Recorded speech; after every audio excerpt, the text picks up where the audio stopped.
नमस्ते प्रिय विद्यार्थियों। मैं मुकेश शर्मा हिंदी सागर क्लासेज में आप सभी का स्वागत करता हूं, अभिनंदन करता हूं। उम्मीद करता हूं कि आप सब मेहनत कर रहे होंगे, खूब संघर्ष कर रहे होंगे। लेकिन आप लोगों के लिए कुछ मैं 2 बातें आज आप बताने जा रहा हूं, कुछ मंत्र बताने जा रहा हूं जो आपके ये 1 डेढ़ महीने में बहुत काम आने वाले हैं। अगर इन पर आप ध्यान दे लिया तो ये बहुत सब कुछ है। कहने का मतलब है कि ये जो इन जो बातों पर हम चलते हैं, कोई भी हो चाहे आप हो चाहे मैं हूँ, उसमें किसी प्रकार की कोई बाधा नहीं आती। तो वन बाय वन एक-एक बिंदु पर हम चर्चा करेंगे। जितने भी प्रतियोगी परीक्षा के स्कूल व्याख्याता, वरिष्ठ अध्यापक, एपीओ मेंस जो भी तैयारी कर रहे हैं, उनके लिए कुछ खास बातें वो ध्यान रखनी चाहिए। कहने का मतलब है पढ़ाई तो हम कर ही रहे हैं, पढ़ाई के साथ-साथ किन बातों का हमें थोड़ा ध्यान रखना चाहिए, उन पर हम चर्चा करेंगे। हाँ, तो पहली बात तो है हमें किस बात का ध्यान रखना चाहिए कि एक तो क्या होना चाहिए हमारे अंदर, मैं अलग-अलग बिंदु पर चर्चा करूँगा। कि ये एक तो क्या होना चाहिए आत्मविश्वास। आत्मविश्वास होना चाहिए। आत्मविश्वास या जिसको हम कह सकते हैं साथ में क्या होना चाहिए धैर्य। आत्मविश्वास के साथ साथ क्या होना चाहिए धैर्य। देखो ये आत्मविश्वास का मतलब है कि पहले ये ध्यान करो आप, पहले मनन करो आप कि हमें जिस परीक्षा या प्रतियोगी परीक्षा की तैयारी कर रहे हैं, क्या वो हम 100% लगा रहे हैं क्या, या हम तैयारी कर सकते हैं क्या, या मुझे वो बनना है या नहीं बनना है। ये आत्मविश्वास जगाइए पहले। और मैं तैयारी कर सकती हूँ, मुझे याद होता है, या मैं तैयारी कर सकता हूँ, मुझे याद होता है। ये अगर जागृत कर लिया, और वो फिर किसके साथ, धैर्य के साथ। अगर धैर्य आप में है, धैर्य का मतलब है कई बार ऐसी जल्दबाजी रहती है कि बस परीक्षा आगे जल्दी जल्दी पढ़ते हैं। ये धैर्य रखो आप, जल्दी पढ़ने से कुछ नहीं होगा। पढ़िए आप धैर्य के साथ, आराम से, शालीनता से और आत्मविश्वास से। तो पहला काम तो क्या हो गया, आत्मविश्वास बहुत जरूरी है। ये अगर नहीं है जीवन में, और तो पहली सीढ़ी यही है। दूसरा क्या है, उस पर क्या ध्यान रखना है, वो है हमें क्या, प्रातः जल्दी उठना। प्रातः जल्दी उठना। कितने बजे उठना, देखो प्रातः जल्दी उठना इसलिए जरूरी है, इसमें 2-3 फायदे। कितने बजे उठना, 4 बजे। देखो प्रातः जल्दी उठने से हमारी एक तो दिनचर्या सही रहती है। दिनचर्या हमारा खाना भी पच जाता है, आराम से फ्रेश व्रेश होते हैं, फिर सुबह उठते हैं तो मौसम भी सही रहता है, ठंडा मौसम रहता है गर्मी में। और दूसरा है कि एक इसमें सब शांत वातावरण होता है चारों। इसलिए प्रातः आप जल्दी उठने की आदत डालें, और जल्दी उठेंगे तो उसमें आपका फायदा ही फायदा है। आप चाहे वो जो पढ़ाई नहीं करता है वो भी अगर जल्दी उठता है तो उनका भी वो फायदा है। तो जल्दी उठना, यानी 4 बजे उठने की आदत डाल दें, जो घर पे गृहिणी है वो भी, और जो नहीं है वो भी।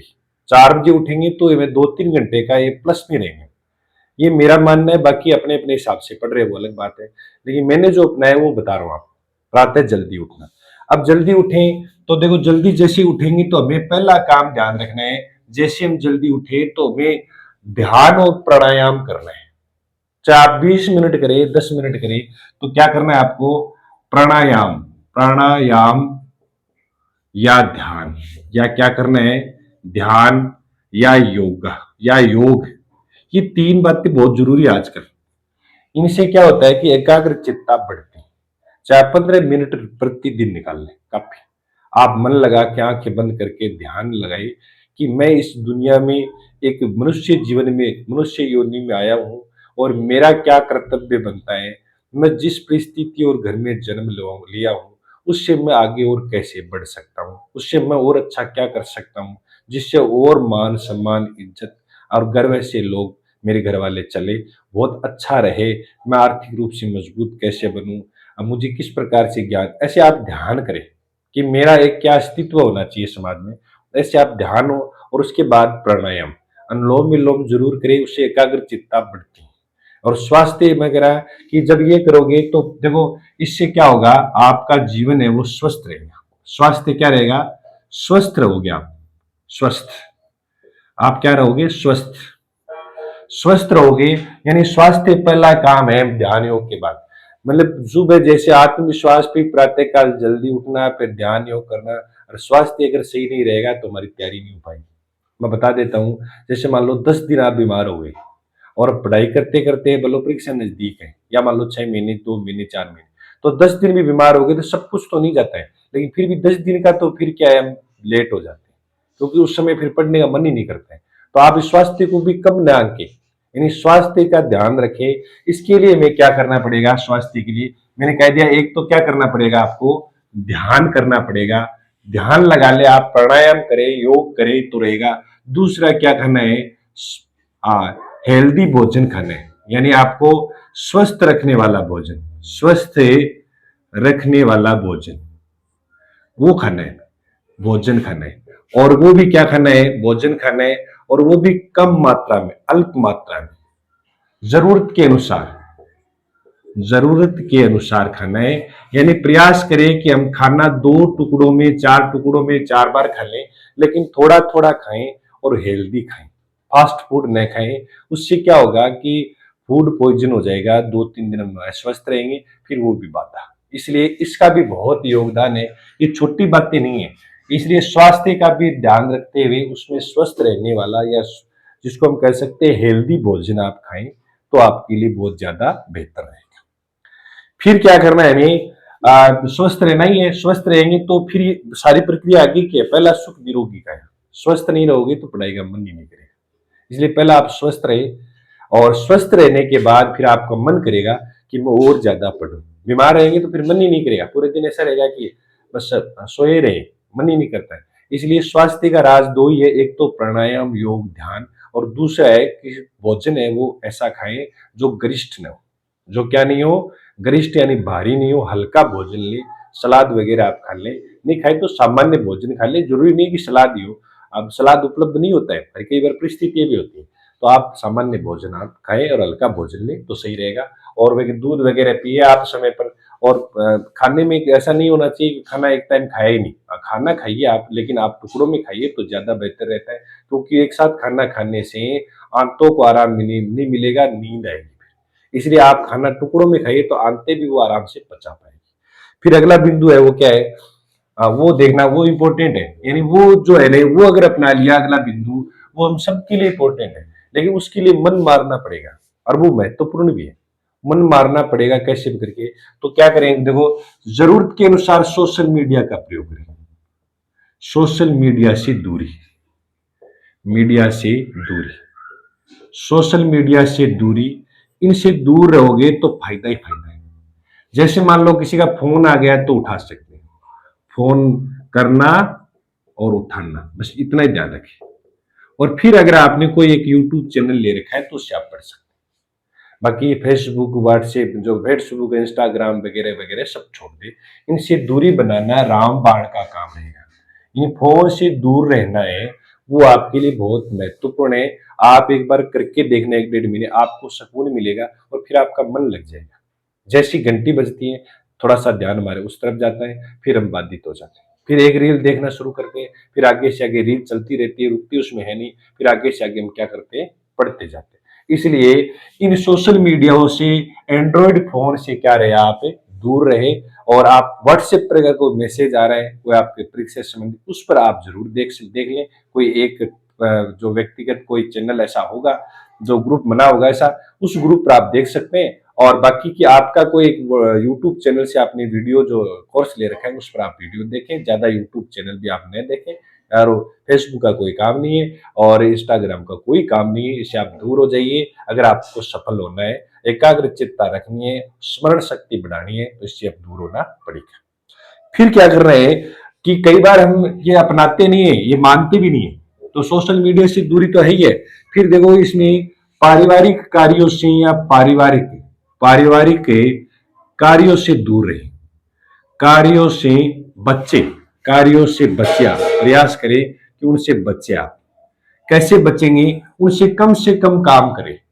बोल दे कि आप, हम है वो तैयारी कर रहे हैं और इसलिए उसमें जाना आप बचे, वो नाराज मान रहे हैं तो मान नहीं, उसमें जाना आप छोड़ देंगे तो आपका कम से कम प्रतिदिन के 1-1.5 घंटे बचेंगे। तो कितना बचेगा, 1 महीने में लगभग आपके 60, या मान लो आपके 50 घंटे अवश्य बचे। तो उससे आप दूरी बना लें। अगर आपको सफल होना है तो आप मन लगा कि लग जाइए कि बस ये भर्ती निकालेंगे, किसी को जाने नहीं, एक पोस्ट पक्का निकालेंगे। और ये पक्का तभी निकाल पाओगे जब मैं जो बात बता रहा हूँ, इनसे आप इनको अपनाओगे, इनका अनुसरण कर लेना। ये जरूरी नहीं है कि मेरी बताई हुई बात है, और ये मैंने जो अनुसरण किया है उसके आधार पर आपको बता रहा हूं। कि मेरे पास तो फोन ही छोटा सा था, यानी फोन छोटा ही रखता था मैं, बस फोन आता और जाता, कोई आता तो इमरजेंसी कर लेते, वो भी जरूरी नहीं था, छोड़ दिया। क्योंकि मित्र मंडली और परिवार के अन्य सदस्य वो आपकी अपेक्षा बढ़ती जाती, इसलिए उसे दूरी बना ली। जब सफल हो जाओगे तो वो भी आपके नजदीक आ जाएगी। इसलिए परिवार से कटे नहीं, परिवार से एक बार थोड़ा सा कामों से थोड़ी दूरी बना ले। आप परिवार से तो कटना ही नहीं है, परिवार से एक बार उनको निवेदन कर दे कि भी मैं तैयारी कर रहा हूँ इसलिए मैं आपका फोन नहीं उठा सकता। फिर भी अगर वो नाराज माने तो फिर मानने दो, कोई फर्क नहीं पड़ता है। और फिर दूसरी अगली बात है, लोगों की उम्मीदों पर खरा न, लोगों की उम्मीदों पर ध्यान नहीं देना। लोगों की आपसे उम्मीदें या उम्मीद पर ध्यान न देना, ध्यान न देना। यानी अगर आप एक काम करते हो तो दूसरा काम भी आपसे कराने की उम्मीद रखते हैं, और दूसरा नहीं करते हो तो नाराज मान जाते हैं। इसलिए उसकी उनकी उम्मीदों पर खरा उतरे, ये ध्यान न दे। आपको कहीं जाना है, कोई सामान भेजना है, बोल कह दो कि मैं जब तैयारी कर रहे हैं अब मैं सामान नहीं भेज सकता। वो नाराज माने तो मानने दो। लोगों की उम्मीदों पर हम खरा नहीं उतर सकते, 100% खरा उतर ही नहीं सकते। इसलिए वो जो नाराज मान रहे तो उनको मानने दो। आप जितना हो सके अपने से वो करते हैं, लेकिन तैयारी के दौरान इनको भी छोड़ना पड़ेगा। इनसे कोई उम्मीद पर हम खरा नहीं उतरना है, केवल केवल केवल पढ़ाई का ध्यान रखना है। फिर आगे चले तो आपके सामने क्या होना चाहिए, ये ध्यान रखना, लोगों की आपसे जो उम्मीद है उस पर ज्यादा हमें फोकस नहीं करना है। और फिर आपके सामने क्या होना चाहिए, सर क्या होना चाहिए, पाठ्यक्रम होना चाहिए। क्या होना चाहिए आपके पास, पाठ्यक्रम। अब आपके पास सिलेबस नहीं है, पाठ्यक्रम नहीं है, और तो आप कुछ नहीं कर सकते। अब अगर पाठ्यक्रम आपके सामने है, सिलेबस आपके सामने है, तो आप क्या करोगे, सिलेबस के अनुसार पढ़ोगे। सिलेबस आपकी नजरों के सामने रहना चाहिए, बस सिलेबस आपके नजरों में रहना चाहिए। टॉपिक वाइज के कौन कौन सा है उसके अकॉर्डिंग हमें पढ़ना चाहिए। सिलेबस आपके सामने चिपका हुआ रहना चाहिए दीवार के ऊपर। इसलिए सिलेबस का हमें बहुत ध्यान रखना है। पाठ्यक्रम आपके सामने होना चाहिए, सदैव सामने होना चाहिए। क्या रहना चाहिए, सदैव सामने रहना चाहिए। ठीक है, उसके अकॉर्डिंग हम तैयारी करेंगे। टच करते चलेंगे कि ये हो गया, ये हो गया, एक बार तो हो गया, और दूसरी बार फिर 2 चिन्ह लगाने, तीसरी बार करें तो 3 चिन्ह लगाने। तो ऐसे आप टॉपिक वाइज चिन्ह लगाते चलें कि इसको एक बार कर लिया। और कई बार क्योंकि चिन्ह नहीं लगाएंगे तो छूट जाएगा कोई टॉपिक। हमें ध्यान रहता है कि सिलेबस लंबा है, इसलिए कोई भी पार्ट आप मान लो वरिष्ठ अध्यापक की कर रहे हैं, एपीयू की कर रहे हैं, आरजेएस की कर रहे हैं, तो सिलेबस लंबा होता है, चिन्ह लगाते चले तो ताकि क्या उनका फायदा रहेगा। और ये जो बातें ये अपना के आप देख लेना 15 दिन, फिर आप मुझसे बात करना फोन पर कि सर ये तो फायदेमंद नहीं रहा। ये सब फायदेमंद रहेगी, लेकिन इनके लिए क्या करना पड़ेगा, मन को मारना पड़ेगा, मन को कंट्रोल करना पड़ेगा। और मन का कंट्रोल करना भी आपके लिए बहुत बड़ी तपस्या है। फिर आगे की पढ़ाई की बात है। मन कंट्रोल करना है, पहला काम कंट्रोल फोन पर ही करना है। दूसरा प्रातःकाल जल्दी उठना वाला, यानी जो जो बातें आपको लिखवा रहा हूं इन पर ध्यान देना आप। और कोई आपके बारे में क्या सोच रहा है इस पर ध्यान नहीं देना। कोई आपके बारे में, कोई आपके बारे में क्या सोच रहा है इस पर ध्यान नहीं देना। बारे में क्या सोच रहा है, क्या सोच रहा है। अब कई बार ये भी दिमाग में आता है, हाँ कई भाई मेरे खातर तो सोच रहा होगा कि वो क्या पढ़ सके, अब वो क्या नौकरी लाग सके। यानी कोई भी हम आप अगर ध्यानिया कर लियो नहीं कि मेरे बारे में सोच रहा होगा वो क्या नौकरी लाग सके, या बात कहेंगे नौकरी लाग सके। तो इस बात पर हमें ध्यान नहीं देना है, वो उनका काम है। हमें आलोचनाओं से, नकारात्मक लोगों से बचना है, बस उनसे कोई ध्यान नहीं देना है। कोई हमारी अगर आलोचना कर रहा है तो करने दो, वो फायदेमंद है हमारे लिए। तो इनसे आप क्या करना है, कोई आपके बारे में क्या सोच रहा है इस पर कोई ध्यान नहीं देना है। उनकी बात तो अगर सुन भी रहे तो इग्नोर आप करते, फायदा इसी में। क्योंकि मुझे भी ये कहते थे कि भैया क्या कुछ नहीं कर रहा है, ये तो एक मोटरसाइकिल ला रखी है घूमता है, बस मैं हम देखते बाजार में घूमता ही रहता है। लेकिन बाजार में देखते हैं घूमता किस कारण उनको पता नहीं है, लेकिन जिस दिन सफलता मिलती है उस दिन वो भी चुप हो जाते हैं। ऐसा लगता है जैसे कोई बिल में घुस गए हैं। इसलिए उनको जवाब है वो मुंह से नहीं देना है, वो किससे देना है, पढ़कर देना है। वो क्या देना है, संघर्ष से देना है।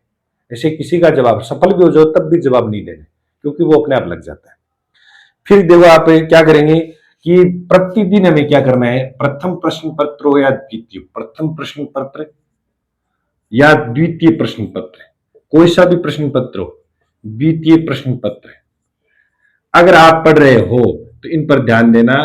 प्रतिदिन समय सारणी बनानी है, प्रतिदिन, प्रतिदिन समय सारणी की मुझे क्या पढ़ना है, समय सारणी कि आज क्या पढ़ना है, क्या पढ़ना है। ये सुबह उठते ही बना ले आप, ये सुबह उठते ही आप बना ले दोनों में कि मुझे आज 4 बजे मैं उठ गई, 4:30 बजे पढ़ाई शुरू कर दी मैंने।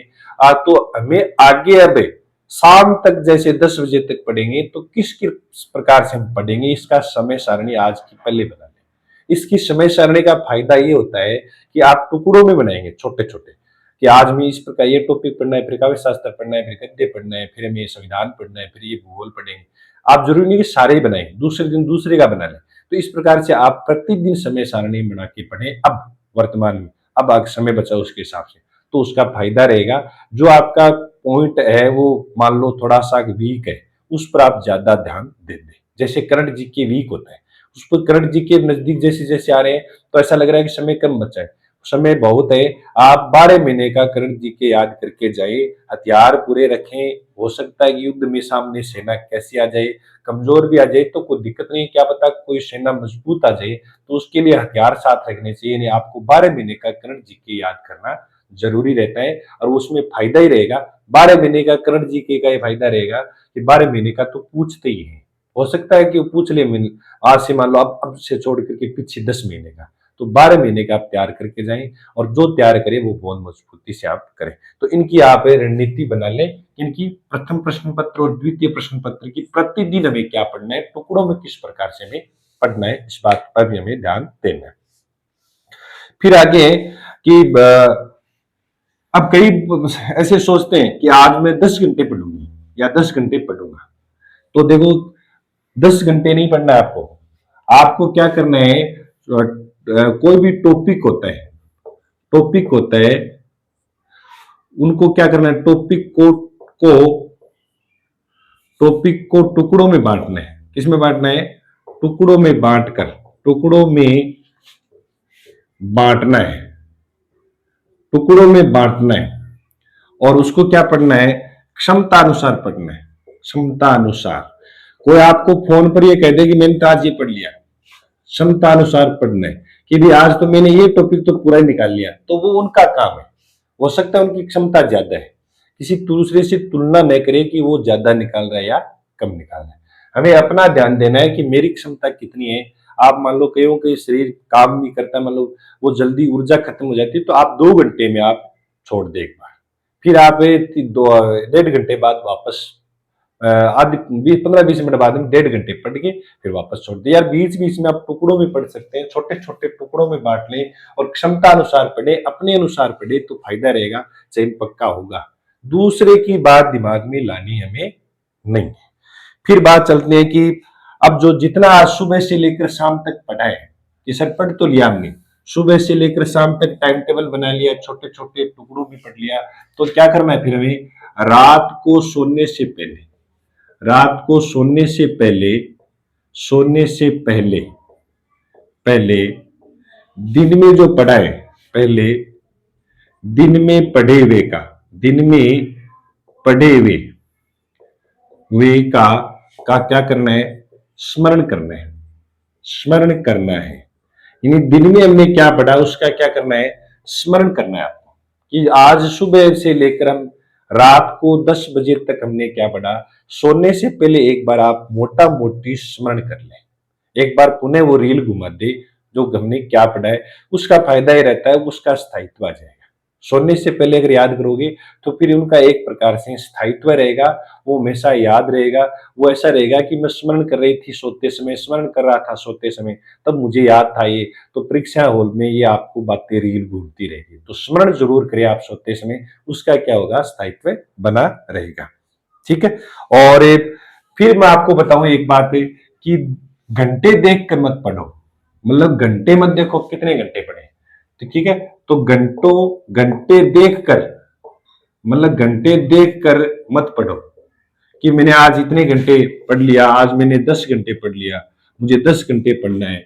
घंटे देख कर मत पढ़ो, अपनी क्षमता अनुसार पढ़े। आप अगर 8 घंटे पढ़ रहे, शरीर मांग रहा है कि भाई शरीर के अनुसार 8 घंटे तो बहुत है, 7 घंटे तो बहुत है, ऐसा नहीं है कि 10 घंटे पढ़ लिया। आप जितना पढ़ो स्मरण के साथ एकाग्र चित्त, आपके आंखें और आपका मस्तिष्क एक जगह रहना चाहिए, उस हिसाब से पढ़े। आज कई बार हम सोचा कि भाई आज मैं तो 10 घंटा पढ़ूंगा और 10 घंटा पढ़ लिया, तो 10 घंटा में याद कितना रहा ये महत्वपूर्ण है। अब याद तो कुछ ही नहीं रहा है, याद तो रहा है 2 घंटे का, बाकी की सारे 8 घंटे यूं ही, 8 घंटे सारे के सारे यूं चले गए, तो कोई फायदा नहीं है, वो अपना समय खराब हो रहा है। इसलिए आप जितना पढ़े वो घंटों के हिसाब से न पढ़े, वो ऐसे पढ़े कि जितने घंटे में पढ़ रही हूँ या पढ़ रहा हूँ उतना मुझे याद 100% हो रहा है। 100% का मतलब 90% हो रहा है, तब भी काफी है, ठीक है। और फिर आपको क्या करना है, दूसरे से तुलना नहीं करनी है। क्या नहीं करनी है, दूसरे से, दूसरों से तुलना। तुलना किन में भाई, तुलना मान लो सामग्री को लेकर, सामग्री और पढ़ाई को लेकर। कोई कह देगा आपको कि मैं तो 10 घंटे पढ़ता हूं, तो आप तुलना कर लेते हैं कि भाई मैं तो 6 घंटे पढ़ती हूँ या पढ़ता हूं, तो ये नहीं करना है। और दूसरा कि दूसरे के पास सामग्री, वो कहेगा मेरे पास तो पनोरमा है, तो बोले भाई पनोरमा मेरे पास तो नहीं है। तो सामग्री से भी तुलना न करे और उस व्यक्ति के घंटों में पढ़ने की भी तुलना आप न करें। वो कई बार ये भी कहता है कि ये टॉपिक मुझे याद है, तो हमें ये रहता है कि हमारे याद नहीं है, तो उससे भी तुलना न करें, कोई तुलना न करें। जो जहां आप पढ़ रहे हो वो बेहतर पढ़ रहे हो, न तो पाठ्य जो आपका सिलेबस है, जो आपकी सामग्री उससे करें, न उस व्यक्ति के घंटों से करें, न व्यक्ति के कितने याद है उससे करें। अगर आपको कोई प्रश्न भी अगर पूछ रहे हैं तो उसका आप जवाब न दें कि भी इसका क्या होगा, तो आपको कोई जरूरत नहीं आ रहा है, आपको उत्तर नहीं आ रहा है, तो आप ये निराश न हो कि मेरे तो याद कम है। कई बार ये प्रश्न दिमाग में आवे, दूसरों को पूछ लेने कि भाई मैंने जो भट्टनायक ने ये परिभाषा किसकी क्या दी है साधारण, तो अपने दिमाग में आवे कर आपने तो याद ही को नहीं, मतलब आपने तो क्या नहीं है, याद ही को नहीं। तो जरूरी नहीं है कि उस समय आपके याद रहे, परीक्षा के दौरान याद भी हो सकता है, वो अपने आप स्मरण हो जाएगा। तो तत्काल याद है आवश्यक जरूरी नहीं है, इसका मतलब आप कमजोर नहीं है। हम उससे भी आंक लेते कई बार कि हम तो कमजोर रह गए, टॉपिक तो हमारे याद ही नहीं, ऐसा भी नहीं होगा, ये ध्यान रखें आप। फिर ये अगली जो बात चलती है वो हमें क्या करनी है कि टॉपिक अगर कोई बड़ा है, बड़ा टॉपिक है, मान लो बालकांड है, उदाहरण से समझा रहा हूं कि टॉपिक बड़ा है, बड़ा टॉपिक है तो प्रश्न आना एक है, बड़े टॉपिक से अगर क्या आना है, टॉपिक से अगर एक प्रश्न आना है, एक प्रश्न आना है तो उस पर समय ज्यादा खराब नहीं करें, समय ज्यादा नहीं दे, समय ज्यादा न दे। एक बार पढ़े जरूर लेकिन समय ज्यादा न दे, क्योंकि बालकांड की आपकी कथा याद रहनी चाहिए, शब्दार्थ याद रहने चाहिए, बाकी उसका आप बहुत बारीकी से विश्लेषण करेंगे तो कोई फायदा नहीं है। प्रश्न एक या न, उस पर आप ज्यादा ध्यान न दें। ऐसे भी कोई बड़े अगर पद हैं, सूरदास के मान लो कोई बड़े पद हैं, वो ज्यादा है, उसमें राग अलग अलग है, उस पर भी आप इतना ध्यान न दे, केवल आप इतना इसका अर्थ जान ले, शब्दार्थ जान ले, पर्याप्त है। इसलिए बड़े टॉपिक में हम कई बार उलझ जाते हैं और हम क्या करते हैं, उस बड़े टॉपिक में समय ज्यादा देते हैं, उसका कोई फायदा नहीं है। ये भी एक स्ट्रेटेजी, ये भी एक रणनीति है कि बड़े टॉपिक में एक प्रश्न आएगा, उसमें हम ज्यादा लग रहे हैं तो छोड़े उसको, और छोटा टॉपिक उसमें से मान लो 2 प्रश्न है उसको अपना ले, और छोटे टॉपिक में से एक प्रश्न आ रहे हैं उसको भी न छोड़े। ये भी आपका एक बेहतर तरीका रहेगा तैयारी करने का, और वो आप आराम से पढ़ सकते हैं। और कई बार ऐसा आता है छोटे व सरल टॉपिक से नंबर नहीं, तो कई बार ऐसा लगता है कि भाई कोई छोटा टॉपिक है, तो छोटे टॉपिक से क्या नहीं होना चाहिए, छोटे टॉपिक से नंबर नहीं कटने चाहिए, टॉपिक से नंबर नहीं कटने चाहिए, ये दिमाग में रखना, नंबर नहीं कटने चाहिए, नहीं कटने चाहिए। जैसे मान लो व्याकरण में नंबर नहीं कटने चाहिए, काव्य शास्त्र में नंबर नहीं कटने चाहिए, काव्य शास्त्र में छंद पढ़ रहे हो नंबर नहीं कटने चाहिए 100%। आप रस पढ़ रहे हो तो हो सकता है थोड़ा बहुत आगे पीछे हो जाए, लेकिन नंबर नहीं कटते उसमें भी। काव्य शास्त्र में आप प्रयास करें कि नंबर नहीं कटे। हाँ, गद्य विधाओं में नंबर कट सकते हैं, मान लो इतिहास पढ़ रहे हो तो उसमें से थोड़े बहुत कट सकते हैं, बाकी के आपके नंबर कटने के चांस छोटे टॉपिक में नहीं होने चाहिए। और आप, मेरा ये मानना कि आप व्याकरण भी ज्यादा से ज्यादा पढ़ना। कई देखते हैं कि कुछ व्याकरण पढ़ते ही नहीं, व्याकरण की चर्चा ही नहीं करते, इसलिए व्याकरण ऐसे बेहतर तरीके से पढ़ना कि आपका गलत नहीं जाए। जैसे मैं आपको उदाहरण दूं कि 2016 सेकंड ग्रेड में मैंने एग्जाम दिया था, तो उस समय हम तैयारी कर रहे थे और भी साथी, वो व्याकरण भी इतना बोल रहे थे व्याकरण कम आएगी, क्योंकि पिछले पेपर से हम तुलना कर लेते हैं। वो उस समय आपको पता है वो 2016 का जो पेपर हुआ सेकंड, उसमें व्याकरण ज्यादा आई थी, मुझे याद है लगभग 35-40 प्रश्न आए थे। तो व्याकरण का फायदा क्या रहा, मुझे ये रहा कि मैं व्याकरण पढ़ाता था और उसका फायदा मुझे मिला, उसमें प्रश्न एक ही गलत नहीं हुआ। तो व्याकरण आप मजबूत रखें साहित्य के साथ। ऐसा ही देखो पीछे वरिष्ठ अध्यापक संस्कृत डिपार्टमेंट का था, उसमें भी व्याकरण के लगभग 80 प्रश्न आए थे। तो व्याकरण को आप हल्के में न ले, क्योंकि उसके प्रश्न ज्यादा आते हैं। कई बार वो एग्जामिनर पेपर बनाने वाला क्या करता है, साहित्य के प्रश्न कम कर देता है, व्याकरण के बढ़ा देता है, वो परीक्षा लेने के लिए, क्योंकि लोग साहित्य ज्यादा पढ़ते हैं। तो उनमें भी आप ध्यान रखें, वो बराबर बैलेंस बनाकर चलिए, क्योंकि व्याकरण को हल्के में लेते हैं, इसलिए व्याकरण को आप हल्के में नहीं लें, ये ध्यान रखना, क्योंकि कुछ बच्चे उस पर चर्चा ही नहीं करते हैं।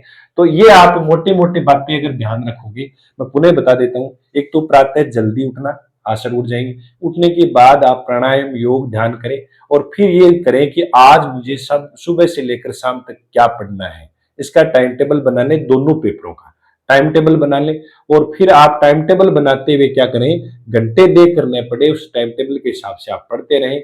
आज 1 घंटे मान लो कोई टॉपिक छूट गया तो उसकी चिंता न करें, दूसरे दिन पढ़ लें उसको। ऐसे दिमाग में लाना ही नहीं कि छूट गया तो छूट गया, तो छूट गया, तो बीती ताई बिसार दी आगे की सुधले, छूट गया तो छूट गया। फिर दूसरा क्या है कि जो हम दूसरे से तुलना करनी छोड़ दें। दूसरे से तुलना नहीं करेंगे तो दिक्कत ही दिक्कत है कि वो उनके पास सिलेबस ये, इनके पास ये सामग्री है, ये इतने घंटे पढ़ता है, इनके ये याद है, तो कुछ नहीं है, आप जैसा याद है। फिर आप क्या करेंगे कि जैसे सोशल मीडिया, इनसे आप दूर रहें, फोन छोड़ ही दिया। भी चयन करवाना है आपको, आपको सफल होना है तो फोन छोड़ना ही पड़ेगा। यह सबसे बड़ा बर्बादी का कारण है। ये यूजफुल भी है, उपयोगी भी है, लेकिन उपयोगी वही है जहाँ जरूरत है। मान लो सामान खरीद रहे हैं, ऑनलाइन पेमेंट कर दिया, ठीक हो गया। फिर कोई फोन आ गया तो उठा लिया, बात कर ली, हो गया। फिर हम मान लो कोई यूट्यूब चैनल फिक्स ले रखा है, किसी का ऐप ले रखा है, उस ऐप से पढ़ लिया, बस इतना ही काफी। इसके अलावा कोई रील वेल चक्कर में न जाए। कोई फेसबुक पे कोई उपयोगी चीज नहीं है, इंस्टाग्राम पर कोई ऐसी चीज उपलब्ध नहीं है जो आपको आगे वृद्धि के लिए आपको उपयोगी हो, या आपको शिक्षाप्रद हो, या आपकी सिलेबस जो सेकंड ग्रेड, फर्स्ट ग्रेड या अन्य प्रतियोगी परीक्षा कार्य उसमें काम है, ऐसा कुछ नहीं। उससे आप दूरी बना लें तो ज्यादा बेहतर रहेगा। स्वास्थ्य का ध्यान रखें, स्वस्थ आप रहें। स्वास्थ्य और खाना भी आप क्या करें, हेल्दी खाएं। स्वास्थ्य में कई बार फोन आता है कि सर 10 दिन बीमार, 5 दिन, तो इसका कारण है कि स्वास्थ्य पर बहुत ध्यान देना पड़ेगा।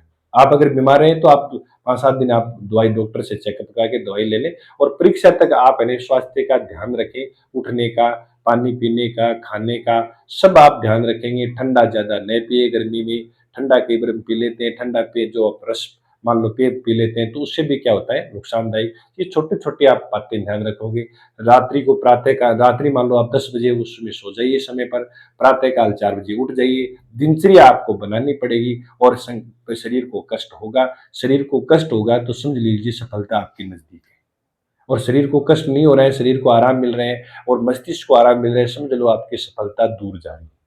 इसलिए थोड़ा कष्ट होगा तो होने दो, 6 महीने 12 महीने कष्ट हो जाएगा, लेकिन आपको सफलता जिस दिन मिलेगी तो पीछे वाली बात आप भूल जाओगे। एक हम क्या करते हैं, कई बार तैयारी करते समय हम पूछते भी हैं लोगों से कि भी पिछली बार मेरिट क्या रही थी, तो पिछली बार मेरिट से तुलना न करें वर्तमान वाले पेपर की, क्योंकि हो सकता है कि पिछला वाला पेपर सरल है, वर्तमान वाला कठिन भी आ सकता है थोड़ा, या पिछला वाला कठिन है तो इस बार सरल भी आ सकता है। तो मेरिट और पेपर से तुलना न करें, बस पीवाईक्यू जरूर निकाल लें आप। पीवाईक्यू निकाल लें। मॉडल पेपर आपको ऑफलाइन ऑनलाइन मिल रहे हैं, उनको निकाल लें आप। जहां से भी जैसी भी सामग्री मिल रही है और आपको मिल रही है इजी है, तो आप उसको प्रश्न देख लें। कई बार हम ऐसे ही बैठे हैं और वो यूट्यूब पर कोई मान लो पीवाईक्यू करवा रहा है, या मान लो एमसीक्यू करवा रहा है, तो उसको आप देख लें, ताकि हो सकता है कोई 2 प्रश्न भी उनमें से याद रह जाए। और नेट के जो पेपर आए हुए उनको भी आप देख लें, कि नेट के पुराने पेपर है उनको आप जरूर देख लें। फर्स्ट ग्रेड सेकंड ग्रेड के पुराने पेपर दोनों देख लें, फर्स्ट ग्रेड में सेकंड ग्रेड में भी दोनों में काम आएंगे, उनके पेपर देख लें। और एपीओ मेंस की तैयारी करें तो वो भी पुराने पेपर देख लें। आरजेएस जेलो वगैरह की तैयारी करें तो पुराने पेपर आप जरूर देखें, किस प्रकार की ग्रामर आई हुई है। व्याख्याता की तैयारी करें, वो देख लें किस प्रकार का साहित्य और व्याकरण और काव्य शास्त्र आया हुआ है, तो आप पीछे वाला जरूर पढ़ लें। कई बार हो सकता है कि पीछे वाला भी कोई प्रश्न रिपीट हो जाता है। ऐसे ही शिक्षा मनोविज्ञान में भी क्या करें, पीछे वाला पेपर जरूर देखें। ऐसे ही क्या करें, मैनेजमेंट में देखें, सब में आप पीछे वाले पेपर देखें। मुझे याद एक प्रश्न है कि 2013 में वो क्लास में घंटों वाला आया था, और वही 2015 वाले में आ गया। थोड़ा सा रूप बदला था, कहने का मतलब है उनके जैसे ही, कहने का अर्थ है कि उनके आसपास इर्द गिर्द आता है। तो आप पुराने वाले पेपर पीवाईक्यू जरूर आप निकाल लें, वो आपके फायदेमंद रहेगा। फिर आप, मैंने कहा ना कि आप जब पढ़ रहे हो पढ़ रहे हो तो ये ध्यान मत करिए कि कोई क्या सोच रहे हैं, परिवार वाले, घर वाले और क्या सोच रहे हैं। तो आप केवल एकाग्रचित्त हो जाइए, आप मन लगा के पढ़िए। अब आपका संघर्ष जो है ना वो काम आना चाहिए। तो कहते हैं कि बदल जाओ वक्त के साथ या फिर वक्त बदलना सीखो। कहते भी है ना कि बदल जाओ वक्त के साथ या फिर वक्त बदलना सीखो, मजबूरियों को मत कोसो, हर हाल में चलना सीखो, हर हाल में चलना सीखो। इस बात को ध्यान में रखते हुए हमें आगे बढ़ना है कि कभी भी मजबूरियों को नहीं कोसना चाहिए कि हम तो भाई तैयारी नहीं कर सकते, मेरी तो एवरेज हो गई और मैं तो 2 साल बच्ची, 1 साल बच्ची। ऐसा नहीं, मैं एक उदाहरण भी देता हूँ कई बार कि मेरे पास ऑफलाइन एक सुमित्रा पढ़ती थी, बच्ची की 1 साल उम्र बच्ची थी, एवरेज के पास थी और वो रेगुलर तैयारी कर रही थी। वो विश्वास कर लिया कि सर आप मुझे रेगुलर, मैं आऊंगा रेगुलर, आप मुझे तैयारी करें, और उनका सेकंड ग्रेड में चयन हो गया। तो कहने का अर्थ है कि मैं बहुत सारे ऐसे उदाहरण बता दूं कि एक बच्ची जो थी वो बीएससी थी और वो एमए कर ली हिंदी से, और वो 6 महीने 12 महीने में लगभग तैयारी करी, और कुछ नोट्स मेरे से ले गई थी वो, और कुछ अन्य को लिया हो गए। मैं नहीं कहता कि मेरे में मेरा योगदान है सारा, लेकिन वो फिर क्या हुआ, पूरा पढ़ के और हिंदी से, बीएससी थी हिंदी से एमए पढ़ के फर्स्ट ग्रेड स्कूल लेक्चरर बन गई। कहने का मतलब ये है कि जो बीएससी किया हुआ एमए करके स्कूल लेक्चरर बन सकता है, बीएससी किया हुआ एमए पॉलिटिकल साइंस के लिए स्कूल लेक्चरर बन सकता है, तो जो जिनके प्रॉपर सब्जेक्ट रहे हैं वो क्यों नहीं बन सकता। इसलिए दोनों ही समान है, और केवल इतना ही ध्यान है कि जो व्यक्ति जाग गया समय पर उनका क्या हो जाएगा, सवेरा होगा, और जो सोया हुआ है उनके लिए तो फिर रात ही रहेगी।